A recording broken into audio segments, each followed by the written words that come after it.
Pero entonces se forma Rock 101 y viene este boom. Uh-huh. ¿Cómo lo empiezas a manejar? ¿Cómo lo empiezas a digerir, Luis Gerardo? Porque no fue fácil tener 20 años con un animal, con un monstruo del tamaño de Rock 101 en lo que se fue convirtiendo, ¿no? ¿Cómo lo manejaste? Luego vino Rockstock, además, otro proyecto que viene a abonar a la estación. Cuéntanos un poco de toda esa etapa. Pues es que yo tenía muy claro lo que quería hacer. Yo quería una estación de radio que tocara lo que yo estaba viendo que todo mundo escuchábamos, ¿no? Yo le llamo las redes informales de comunicación, en donde en la universidad pues tenía yo un grupo de cuates que llegaba alguien de Europa, tú te ibas y buscabas discos en Nueva York, en Los Ángeles, me acuerdo N veces en el Tower Records de Sunset llegando, y esa era así como llegabas al imperio, al templo mayor, ¿no? Una locura. Una locura, preciosidad de esa tienda. Yo me perdí ahí horas. Y yo también, yo viajaba a eso directamente.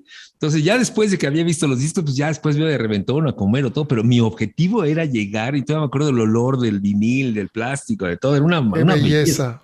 Sí, padrísimo. Y ¿te acuerdas cómo tenía como los dibujos de las portadas? Las portadas gigantes afuera de la tienda, ¿no? No, hombre, una maravilla, qué joya. Y luego en Nueva York fui conociendo un montón de tiendas más chiquitas, muy Nueva York, en el Soho, en el Greenwich Village, que están así en sótanos y todo. Y había una, me acuerdo que fue una de las que más me gustaron, que se llamaba Caroline Records, que era literalmente una bodega.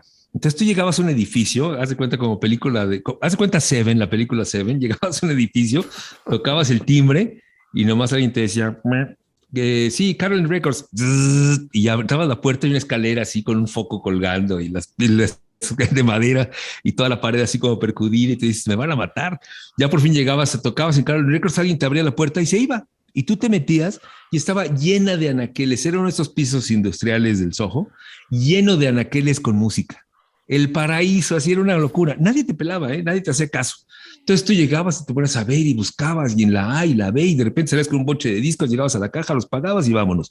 Pero tenían los mejores discos, porque ahí en esa tienda, que era su fascinación, los Estados Unidos, para distribuir la música, los concentraban los discos en las tiendas previo a su lanzamiento, para que cuando anunciaran el disco ya está a la venta a partir del 23 de mayo, los discos ya estuvieran en las tiendas.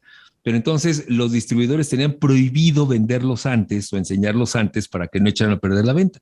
Esta tienda que te digo, Caroline, muy neoyorquina, tenía concentrados los discos que se iban a lanzar.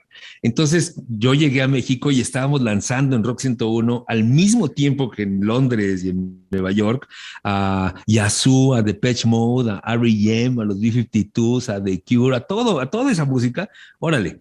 Y entonces fue cuando yo me acuerdo que escuchar la estación para ver un placer, pero angelical, porque ya no era un cassette, ¿no? Sino ponía la estación y de repente puedes estar escuchando ahí a todo volumen a New Order, a Joy Division, a los Sex Pistols, y decía, ¡ah! Y entonces lo que hice mucho fue concentrarme en cómo hacer el flow de programación, de manera que no fuera estridente, ni tampoco fuera fresa, ¿no? Sino que tuviera ese balance, porque también en aquel entonces la gran bronca que teníamos es que en México, si tú te acuerdas, y tú tuviste ese problema con tu música, en 1983-84, el sinónimo de rock and roll en México era solamente lo que tenía que ver con el formato del blues. Si no se parecía al blues, no era rock en México. Entonces, cuando empezabas a tocar Marielito o empezabas a tocar Me Quieres Cotorrear, pues todo, eso no es rock, y casi te escupían, te bajaban del escenario y se venían las ofensas.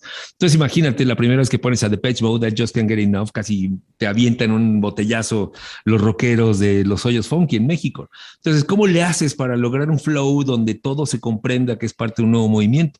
Entonces, eso me tardaba horas en la programación diseñando que tuviera un ritmo perfectamente diseñado para que efectivamente de repente pudieran entrar los Sex Pistols, pero vinieran acompañados de algo que los suavizara, y entonces tú te quedaras con la impresión de estar metiéndote de lleno en un nuevo mundo de música. Y eso fue lo que empezó a hacer que la estación comenzara a levantar. Eso empezó a ocurrir, te digo, a principios del 85. Coincide eso del 85 con el lanzamiento del disco de Miguel Ríos de La Encrucijada, con el lanzamiento de Com Rock.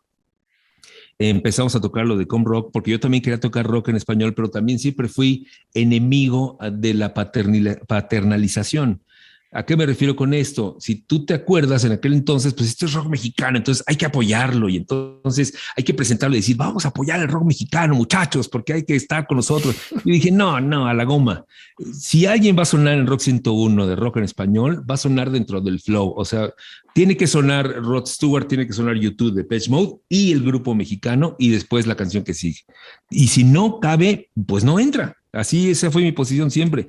Y no tienes idea. Entonces también todos los fanáticos del rock mexicano y los grandes gurús del rock mexicano hasta entonces que escribían en revistas como Conecte o que tenían sus antros y todo eso, me odiaban porque querían que a fuerzas yo abriera espacios para el rock mexicano. Me acuerdo mucho de Guillermo Briseño, a quien aprecio mucho, pero en aquel entonces teníamos esa diferencia, ¿no? Decir, es que tienes que tocar rock mexicano. No tengo por qué. No es cierto, no tengo por qué.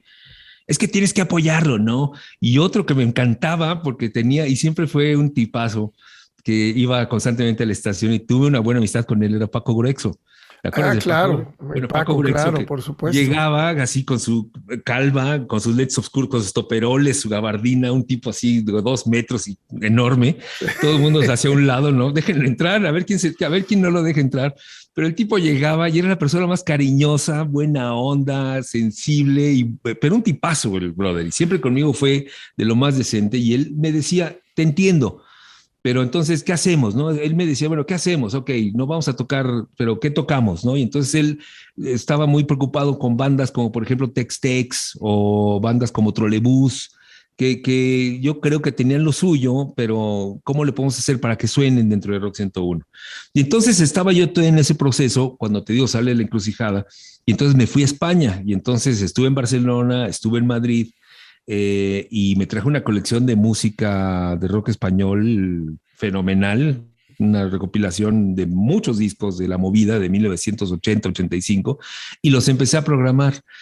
Y entonces creo que sirvieron mucho de ejemplo para que muchas bandas de rock mexicano dijeran, mira, no tenemos que tocar el ADO o no tenemos que tocar el Delfín o no tenemos que tocar, sino podemos hacer canciones de otro y con otros ritmos, con otra forma de música. Y entonces empezamos a tocar a Nacha Pop, a Radio Futura, ¿no? Que bandaza Radio Futura. Empezamos a tocar a La Polla Records, a Duncan Du, a Alarma, a toda esa generación de músicos que hay desde ponquetos hasta new waveros. Y pues se abrió así como enormemente la transmisión, porque esa música sí la empecé a tocar en medio de la programación normal.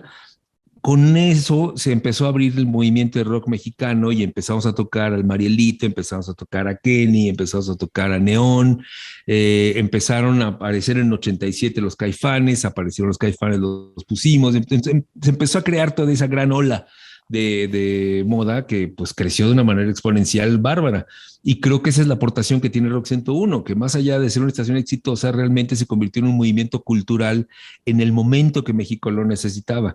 Creo que somos uno de los muchos, hay muchísimos movimientos y medios de comunicación, libros, revistas, discos, grupos, tú, mucha gente que colaboramos a la apertura de nuestro país, ¿no? Que veníamos de ese silencio estridente, espantoso que se había impuesto desde 1968 en México, que nos impedía disfrutar de la música o expresarnos libremente.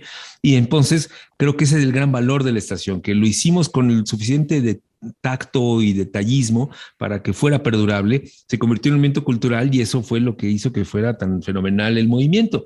Lo que te puedo decir es que lo que a mí me pasó durante todos esos años es lo que te pasa cuando vas viajando en un globo aerostático, porque no sé si alguna vez te has subido un globo aerostático y volado en él, pero es una sensación sorprendente.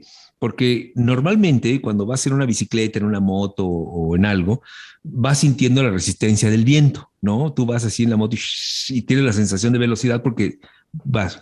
Cuando tú te subes un globo aerostático, tú vas en medio del viento. Entonces vas como en un vacío, como en un silencio total y no sientes la resistencia del viento porque tú te estás moviendo junto con el viento. Entonces lo que a mí me pasó durante todos esos años es que yo no te puedo decir, yo me daba cuenta de esto. No, porque yo estaba en el movimiento, lo estaba haciendo, me estaba imaginando que sigue, me estaba concentrado construyendo la estación, estaba haciendo que esto funcionara, era un reto cada vez ser más creativo, cada vez crear un equipo más sólido, cada vez transmitir mejor música y entonces en ese reto pues estaba concentrado en trabajar. Entonces realmente yo creo que después de varios años me di cuenta de que fue una locura absoluta todo lo que pasó en esos años. pero en su momento fue una de las épocas más intensas, divertidas y constructivas de mi vida. Increíble. ¿Hasta qué año dura Rock 101? Al 94, en enero de 94, febrero de 94, nos salimos el equipo original, se quedaron unas personas todavía, pero realmente le dieron en la torre al proyecto durante año y medio y pues terminaron quitando la estación, es decir, la terminaron quitando porque perdió rating, se volvió estación rocker, yo siempre fui enemigo de que la estación fuera rocker, se volvió rocker, ¿no? Y entonces empezaron a tener ese descuido en el lenguaje, como todos somos buena onda, pues entonces no importa cómo hablemos y cómo produzcamos y todo. Y eso fue lo que pasó, entonces terminaron por destruir la estación. Por eso yo considero que el momento donde terminas a los 10 años, en febrero de 1994, cuando el equipo que éramos, el equipo que esencialmente hacía la estación, nos salimos.